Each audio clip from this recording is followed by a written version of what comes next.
Olá, amigos do 4 Maiores, eu sou Delazar e trago até vocês as informações dos 4 maiores times de São Paulo. Nesse vídeo aqui, nós vamos falar especificamente sobre a Libertadores e os possíveis confrontos de oitavas de final do sorteio aí da Libertadores, que acontece na segunda-feira, às 20 horas, e você acompanha aqui no canal a live. Nós vamos fazer a live do sorteio, tanto da Sul-Americana quanto da Libertadores. Segunda-feira, 20 horas, nosso compromisso aqui com você, amigo do canal, para acompanhar de pertinho quem o seu time pega aí. Para quem gosta de futebol, um sorteio é sempre bacana, né?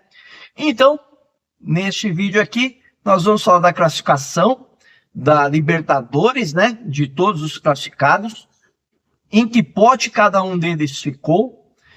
Vamos falar sobre o sorteio, como vai funcionar na segunda-feira. E vamos trazer números e estatísticos curiosos aí da Libertadores até essa fase de grupos agora.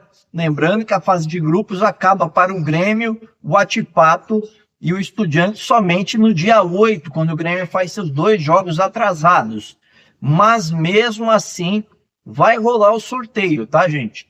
Então, eu vou explicar como vai funcionar esse sorteio, bem facinho, bem bacana, e você vai entender o chaveamento ali, quem passa, como passa, e vai ser show de bola para você acompanhar aí, tá bom? Então, vamos lá, sem mais delongas, vamos falar aí sobre a classificação. No grupo A, o Fluminense ficou em primeiro com 14 pontos, Colo-Colo em segundo com 6 pontos, Cerro Porteño com 6 pontos, Alianza Lima com 4 pontos. No grupo B, o São Paulo terminou em primeiro com 13 pontos, o Talleres em segundo com 13 pontos, diferença aí de saldo de gols, deixou o São Paulo em primeiro. O Barcelona de Guayaquil com 6 pontos, o Cobressal com 1 ponto. No grupo C, o The Strongest teve aí 10 pontos, o Huachipato tem 8 pontos e 1 jogo a menos, o Grêmio tem 6 pontos e 2 jogos a menos, o Estudiantes eliminado tem 4 pontos e 1 jogo a menos. O Grêmio, se vencer, se classifica automaticamente e joga o último jogo, só para descobrir se será primeiro ou segundo. Se perder para o Huachipato, o Grêmio está fora, o Huachipato passa em primeiro do grupo, The Strongest em segundo do grupo. No grupo D, Júnior Barranquilla, 10 pontos, Botafogo, 10 pontos, e aí o saldo de gols que fez a diferença, o LDU teve 7 e o Universitário do Peru teve 5 pontos. No grupo E, o Bolívar teve 13 pontos, o Flamengo 10 pontos em segundo, Palestino 7 pontos em terceiro, Milionários 3 pontos em quarto. No grupo F, o Palmeiras foi primeiro com 14 pontos, o São Lourenço com 8 pontos em segundo, o Independente Del Valle com 7 em terceiro e o Liverpool em quarto com 4 pontos. No grupo G, o Atlético Mineiro teve 15 pontos, o Peñarol 12 pontos, Rosário Central 7 pontos e o Caracas 1 ponto. No grupo H, o River Plate, líder geral aí da fase de grupos, 16 pontos em primeiro, Nacional em segundo com 10, Libertad com 7 em terceiro, Deportivo Táchira com 1 ponto em quarto lugar. Então vocês viram aí os grupos como fecharam, né? E a questão do Grêmio, que é uma questão diferenciada, que nós vamos explicar aqui certinho como funciona nos grupos aí, já falando dos potes 1 e 2. Nesse momento, nós vamos falar das melhores campanhas de grupos, né? Que ficaram da seguinte forma aí, ó. O River Plate foi primeiro com 16 pontos, o Atlético Mineiro segundo com 15 pontos, o Palmeiras em terceiro com 14 pontos, o Fluminense em quarto também com 14, o que diferencia aqui o saldo de gols. O Palmeiras tem mais, tem saldo 9. Em quinto, o São Paulo com 13 pontos e sexto, o Bolívar com 13 pontos, também diferencia o saldo de gols. São Paulo com 7 gols, Bolívar com 4. O Júnior Barranquilla, a 7ª campanha, e aqui o The Strongest, por enquanto, com a 8ª campanha, tá, gente? Eu não mexi aqui, porque ainda pode ter uma mudança entre o Huachipato e Grêmio. Mas o que eu quero deixar claro é que, independente se for o Huachipato ou o Grêmio, pode ser aqui tenhamos uma mudança em relação ao 7º e 8º lugar. Isso que vai mudar aí para nós a situação dos potes no futuro. E aí nós vamos falar quem foram os melhores ataques, tá? E aqui uma curiosidade, tá? O Botafogo é o melhor ataque com 17 gols, mas ele fez 11 jogos, tá, gente? Então, assim, na média, o Botafogo fez 1,5 gols por partida. O Palmeiras, com 14 gols, e o Atlético com 14 gols, em 6 partidas, tem a melhor média de gols marcados aí, né? 2,3 gols.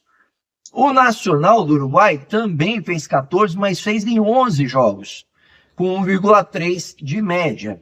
O Bolívar fez 13 gols em 6 jogos, tem 2,2 gols de média por partida.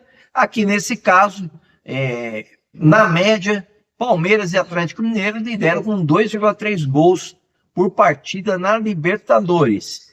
Aí nós vamos falar agora, gente, aqui para vocês, das melhores defesas do campeonato até aqui. O River Plate sofreu 3 gols e o São Paulo 3 gols em 6 partidas, meio gol por partida, tanto para River quanto para São Paulo. O Colo-Colo é o terceiro com 7 gols sofridos em 11 jogos, 0,6 de média de gols sofridos. O Flamengo sofreu 4, assim como o Júnior Barranquilla sofreu 4. A média de 0,7, porque isso foi em 6 jogos cada um. E aí, agora, aquela média curiosa aí, né? Quantos chutes a gols, em média, né? Foram dados aí pelos 5 melhores times da Libertadores até agora? E quantos gols fizeram, né? Ou seja, o aproveitamento em porcentagem de chutes a gol e vai no gol, tá, gente? Então, assim, ó. O Atlético Mineiro em primeiro, 14 gols em 45 chutes. Ou seja, dos 45 chutes que o Atlético Mineiro deu a gol, 14 entraram, uma média de 31,1% de aproveitamento por chute. Uma média excelente. O Fluminense fez 9 gols em 40 chutes, uma média de 22,5% de aproveitamento de chutes a gol. O Palmeiras fez 14 gols em 63 chutes, uma média de 22,2% de aproveitamento. O Botafogo fez 17 gols em 85 chutes, uma média de 20% de aproveitamento. E o Peñarol fez 12 gols em 62 chutes, uma média de 19,4% de aproveitamento nos chutes a gol. Agora nós vamos falar daqueles times, né, que batem uma barbaridade, que desce a madeira aí, como diz, né, no popular, na várzea aí, né? O São Lourenço fez 100 faltas em 6 jogos, gente. Dá uma média aí de 16,7 faltas por partida. O Cerro Porteña fez 89 em 6 jogos, na média de 14,8 faltas por jogo. O Palmeiras, 79 faltas em 6 jogos, 13,2 faltas por jogo. Palmeiras, curiosamente, apesar da campanha, bateu bastante também, né? O Barcelona de Guayaquil, 77 faltas cometidas em 6 jogos, uma média de 12,8 faltas por jogo. O Liverpool do Uruguai, 77 faltas, assim como o Barcelona de Guayaquil, em 6 jogos, com 12,8 faltas por partida. Agora nós vamos falar aqui dos times que mais apanharam até aqui na Libertadores, né? Time que o pessoal desce a madeira. E aí, nós temos aqui, curiosamente, um time do Uruguai, o Peñarol, 87 faltas sofridas em 6 jogos, uma média de 14,5 faltas sofridas por jogo. O Rosário Central da Argentina, 83 faltas sofridas em 6 jogos, 13,8 faltas por jogo sofridas. São Lourenço, 81 faltas sofridas em 6 jogos, dá uma média de 13,5 faltas, assim como o River Plate, que também tem 81 faltas sofridas em 6 jogos, 13,5 faltas por jogo. E o Palmeiras, com 80 faltas sofridas em 6 jogos, tem 3,3 faltas sofridas em média por jogo, que dá para notar aqui que os times argentinos e uruguaios, além do Palmeiras, sofreram bastante falta também, né? O que não é comum, né? Eles costumam bater muito aí, esses times de Uruguai e Argentina. Aí, nós vamos trazer agora para vocês aqui os 8 melhores colocados nos potes aí que vão definir, né? O sorteio, tá? Então, os primeiros colocados foram assim, nessa sequência, até agora, tá? River Plate em primeiro, em segundo, Atlético Mineiro, em terceiro, Palmeiras, em quarto, Fluminense, em quinto, São Paulo, em sexto, Bolívar, em sétimo, Júnior Barranquilla. Até agora, em oitavo, nós temos o The Strongest, mas podemos ter o Grêmio e o Huachipato. Podemos ter esses dois times em oitavo, ou até sétimo, a depender do que vai acontecer, tá? Os melhores segundos lugares foram Tajeres em primeiro, Penharol em segundo, Botafogo em terceiro, Flamengo em quarto, Nacional em quinto, São Lourenço em sexto. Aí nós podemos ter em sétimo lugar Grêmio, The Strongest e o Huachipato. Vai depender aí dos resultados também desse grupo. E o Colo-Colo em oitavo. Por que eu coloquei o Colo-Colo em oitavo? Porque automaticamente quem passar nesse grupo entra aí com a sétima melhor campanha entre os segundos colocados. Não tem como, tá? Não pode ser nem sexto, nem oitavo. E aí, nós vamos falar como vai funcionar o sorteio agora para você, né? Eu vou trazer aqui para você o que estava lá no regulamento e o que pode acontecer aí diante da questão da chave do Grêmio não estar definida, tá? Então, assim, por lógica, tá? O pote 1 vai ter aí o River Plate, que foi primeiro, o Atlético Mineiro, segundo, Palmeiras, o terceiro, Fluminense, o quarto, São Paulo, o quinto, Bolívar, o sexto, e o Júnior Barranquilla, o sétimo, sendo o oitavo o vencedor da liderança ali do grupo C, que é o grupo do Grêmio, que pode ser Grêmio, The Strongest e o Huachipato, tá bom?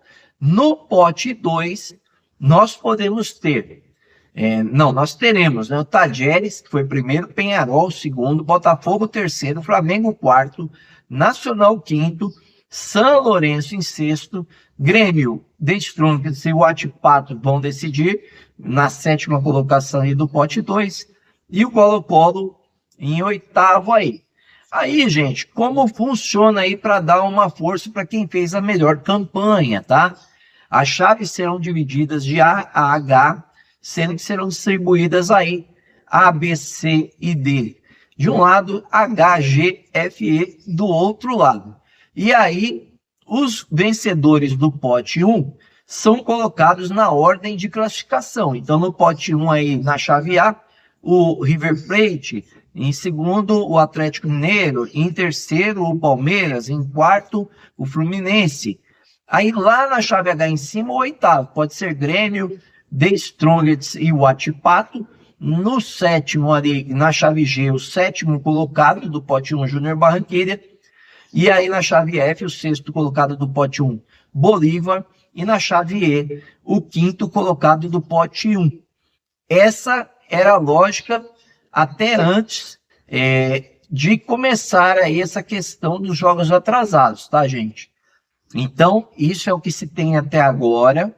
E aí os colocados do pote 2 entram num sorteio comum, onde vai ser sorteado o primeiro time para enfrentar o primeiro de melhor campanha, que foi o River Plate, que joga em casa, tá? Agora o que tem se especulado é que os times do pote 1 vão para o pote 1 para sorteio, os times do pote 2 vão para o pote 2 para sorteio, e que o único benefício de se ter melhor campanha é a questão de você fazer o segundo jogo em casa e nada mais do que isso, tá? Então, isso poderia levar num time de melhor campanha como o River Plate, já nas quartas de final, encontrar o Atlético Mineiro. O que nesse caso que eu mostrei para vocês aqui, não aconteceria, tá, gente? Seria uma forma de proteger os times de melhor campanha, mas me parece que diante do que aconteceu, teremos sorteio de pote 1 contra pote 2, puxa um, puxa outro e vai saindo os confrontos assim por diante, tá? Vamos ver como aí a Conmebol fará na segunda-feira no sorteio que você acompanha ao vivo aqui, tá? De certo é que na próxima fase vai funcionar dessa forma que eu falei aí para vocês, tá, gente? A chave A pega a chave H, a chave B pega a G, a C pega a F e a chave D pega a E, tá? Os vencedores, é claro aí, os vencedores pegam dessa maneira os vencedores e aí teremos jogo 1, 2, 3 e 4 nas quartas de final, tá? E aí o vencedor do jogo 1 pega o vencedor do jogo 4 e o vencedor do jogo 2 pega o vencedor do jogo 3, tá? E aí, o que chamamos de semi 1 e semi 2, aí os vencedores fazem a grande final da Libertadores, que será em Buenos Aires, na Argentina, dia 30 de novembro, tá? De 2024. Muito provavelmente no campo do River Plate, que é o campo de maior capacidade, né? Especialmente se o River ou algum time argentino chegar à final, tá? Então eles definem somente o local da partida e não definem em qual campo ainda, porque se forem dois times de menos expressão, que tem dificuldade de deslocamento da torcida, essas coisas eles jogam para um campo de menor público, tá? Hoje o Monumental de Núñez do River Plate cabe 80 mil pessoas, então seria lá que esse jogo seria feito, especialmente se o River chegar na final, não é verdade? Então, pessoal, essas foram as informações para vocês aí dos 4 maiores. Eu peço para você, se você ainda não é inscrito do canal, se inscreva no canal, tá? Se gostou do vídeo, deixa aquele like maroto, tá? Acione o sininho de notificações. E lembra que, novamente, segunda-feira trarei ao vivo para vocês, tá? O sorteio da Libertadores para a gente bater aquele papo, trocar aquela ideia. Vai ser bem legal. Não perca. Eu quero que vocês estejam aqui junto comigo acompanhando esse sorteio aí para saber quem pega quem. E claro, na live, assim que sair o sorteio, a gente analisa, né, os confrontos e bate aquele papo ao vivo que é muito legal, tá bom? Muito obrigado, valeu, um grande abraço.